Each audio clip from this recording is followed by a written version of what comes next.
இடைநிலை ஆசிரியர் தேர்வுக்கு பிப்ரவரி 14 முதல் விண்ணப்பிக்கலாம் எனும் அறிவிப்பு ஒன்று வெளியாகி இருக்கிறது. இது குறித்தான கூடுதல் விவரங்களை இந்த காணொலி தொகுப்பில் பார்க்கலாம். தமிழ்நாட்டின் பள்ளி கல்வித்துறையில் இடைநிலை ஆசிரியர், பட்டதாரி ஆசிரியர் பணிகளுக்கு 10,000க்கும் மேற்பட்ட காலி பணியிடங்கள் உள்ளன. இந்த நிலையில் தற்காலிக ஆசிரியர்கள் மூலம் கற்பித்தல் பணி நடைபெற்று வருகிறது. இந்த நிலையில் ஆசிரியர் தகுதி தேர்வில் தகுதி பெற்றவர்களுக்கு மீண்டும் ஒரு போட்டித் தேர்வு நடத்துவதற்கான அரசாணை எண் 149 கடந்த ஆட்சியில் கொண்டு வரப்பட்டது. இதற்கு பல்வேறு தரப்பிலும் எதிர்ப்புகள் எழுந்தன. இதனைத் தொடர்ந்து இடைநிலை மற்றும் பட்டதாரி ஆசிரியர் பணி நியமனத்திற்கான அறிவிப்பு வெளியிடுவதில் தொடர்ந்து காலதாமதம் ஏற்பட்டது. இந்த தாமதம் சுமார் 2 ஆண்டுகளுக்கு மேலாக நீடித்தது. ஆசிரியர்கள் பணியிடங்கள் நிரப்பப்படாமல் இருந்தன.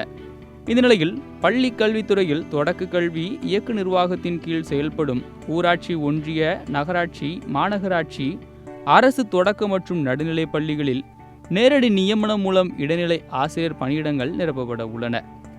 1768 பணியிடங்களுக்கு ஆன்லைன் மூலம் மார்ச் 15ஆம் தேதி வரை தேர்வர்கள் விண்ணப்பிக்கலாம்.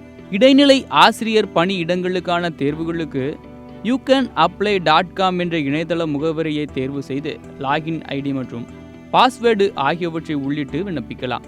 விண்ணப்பிக்க விரும்பும் தேர்வர்கள் இடைநிலை ஆசிரியர் பணியிடங்களுக்கான கல்வி தகுதி, காலி பணியிடங்கள், வயது வரம்பு, தேர்வு முறை, விண்ணப்பிக்கும் வழிமுறை ஆகியவை குறித்த முழுமையான தகவல்கள் அடங்கிய அறிக்கையை trb.tn.government.in என்ற இணைப்பில் காணலாம். இது குறித்தான மேலும் விவரங்களை அறிந்து கொள்ள தற்பொழுது இணையத்தில் ஒளிபரப்பாகும் இணையதளம் மூலம் பயன்பெறலாம். www.trb.tn.government.in என்ற இணையதளத்தில் பார்க்கலாம்.